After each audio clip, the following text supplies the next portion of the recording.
జగన్మోహన్ రెడ్డి గారి దగ్గరికి ఒక కుటుంబంలో ఉన్న ఒక పాప వచ్చి ఒక పెద్దలు తీసుకొస్తే, సార్ నేను మీ పార్టీ కార్యకర్తను సార్, నేను మా పరిస్థితి సార్, మా బిడ్డకి బాగలేదు సార్, క్యాన్సర్ ఇది ఉంది సార్, మాకు కొద్దిగా హెల్ప్ చేయండి సార్ అంటే, ఆ వైసీపీ పెద్దలు జగన్మోహన్ రెడ్డి గారు చెప్పిన మాట ఏంటంటే, మనం గవర్నమెంట్ లోకి వచ్చిన తర్వాత చేద్దామమ్మా అని చెప్పడం జరిగింది సార్.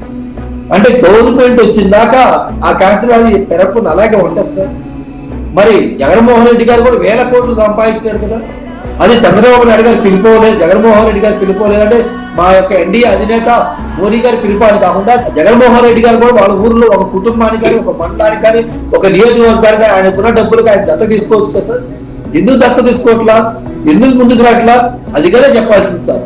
మీకు గుర్తులేదు సార్, ఒక ఐటీ జైలు దగ్గరికి ఒక వ్యక్తిని పరామర్శించడానికి జగన్మోహన్ రెడ్డి గారు వస్తే, అందులో ఒక పాప జగన్మోహన్ రెడ్డి కలవడానికి వస్తే, జగన్మోహన్ రెడ్డి గారి పేపర్లో ఛానల్ కానీ ఏం చెప్తున్నారు, అమ్మఒడి రాలేదు, మేము చదువుకోలేకపోతున్నాం, అందుకని జగన్మోహన్ రెడ్డి గారు చెప్తుందని చెప్పి ఒక పాప వచ్చినారు సార్. మరి సరే మేము సూపర్ సిక్స్ అమలు చేయట్లేదు మీరు అన్నారు కదా, ఒక పాప మీ దగ్గరికి చదువుకోవడానికి వస్తే జగన్మోహన్ రెడ్డి గారు ఆ పాపకి సహాయం చేద్దామని కూడా లేదు సార్.